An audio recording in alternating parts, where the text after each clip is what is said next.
সালাম আলাইকুম। আমি ডাক্তার মোহাম্মদ দেলোয়ার জাহান খান, রেসপিরেটরি মেডিসিন বিশেষজ্ঞ। আজকে আমাদের আলোচনার বিষয় হচ্ছে আহ, গরমের সময়ে অ্যাজমা রোগীদের কোন ধরনের সমস্যা হতে পারে এবং এটা থেকে পরিত্রাণ পাওয়ার উপায় সম্পর্কে। অ্যাজমা হচ্ছে শ্বাসনালীর অ্যালার্জি জনিত একটি রোগ, এবং এটা সারা জীবনই থাকে। এটা কোনো সময় ভালো থাকে, কোনো লক্ষণ থাকে না, অনেক সময় ভালো থাকে। আবার বিশেষ করে এক্সাজারবেশন যখন হয় তখন এটা লক্ষণগুলো বৃদ্ধি পায়। কাশি তার বৃদ্ধি পায়, শ্বাসকষ্ট বৃদ্ধি পায়, আবার বুকে শব্দ হওয়া এগুলো বৃদ্ধি পেতে পারে। এবং এই গরমের দিনে বিশেষ করে গ্রীষ্মকালে তীব্র দাবদাহে শ্বাসনালীর প্রদাহটা বেড়ে যায়।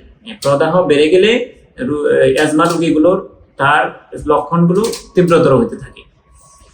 এটা বিশেষ করে বৃষ্টি যখন কম হয় এবং গ্রীষ্মকালে অনেক কনস্ট্রাকশনগুলো চলতে থাকে, সেখানকার ধুলা এবং ধোঁয়া।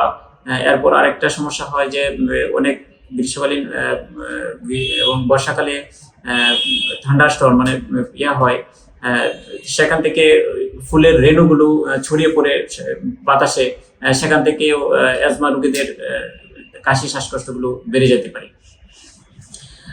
আরেকটা সমস্যা হয় যে আমাদের তীব্র গরম, এই গরম থেকে স্বস্তি পাওয়ার জন্য আমরা অনেক সময় বেশি গোসল করি অথবা ফ্রিজ থেকে বেশি ঠান্ডা পানিগুলো খেয়ে ফেলি, তখন হচ্ছে তার এই অ্যাজমাগুলো বেড়ে যেতে পারে। এখান থেকে পরিত্রাণের জন্য অবশ্যই আমাদের যা করতে হবে তা হচ্ছে প্রচন্ড গরম এড়িয়ে চলতে হবে এবং বাতাসে রুমে যাতে পর্যাপ্ত বাতাসের প্রবাহ থাকে সেই দিকে নজর রাখতে হবে। এবং অনেক সময় বেশি ঘামের কারণে শরীর ভিজে স্যাঁতসেঁতে হয়ে যায়, তখন অ্যাজমাটা আবার বেড়ে যায়। এবং যখন বাহির থেকে এসে ঘরে ঢুকে তীব্র তাপদাহের কারণে, গরমের কারণে ফ্রিজ থেকে বের করে বেশি ঠান্ডা পানিটা আমরা গ্রহণ করে ফেলবো না।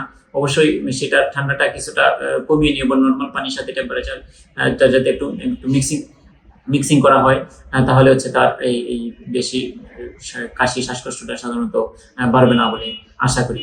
আর এই সময় রাস্তায় বৃষ্টি হওয়ার আগে প্রচুর ধুলোবালি থাকে, রাস্তায় বের হলে অবশ্যই যাতে আমরা মাস্ক ব্যবহার করি, কারণ এখন ধোঁয়া এবং ধুলা রাস্তার মানে বায়ু দূষণের কারণে আমাদের অ্যাজমাগুলো যাতে বৃদ্ধি না পায় সেটার জন্য অবশ্যই চেষ্টা করতে হবে। এবং সর্বোপরি অ্যাজমার ঔষধ, প্রিভেন্টিভ যে ওষুধগুলো আছে সেগুলো যাতে ঠিকমতো ব্যবহার করে, এবং বেড়ে গেলে যদি কন্ট্রোলে না থাকে সেক্ষেত্রে অবশ্যই বিশেষজ্ঞ মেডিসিন বিশেষজ্ঞ ডাক্তারের পরামর্শ নিবে। ধন্যবাদ, সবাই ভালো থাকবেন।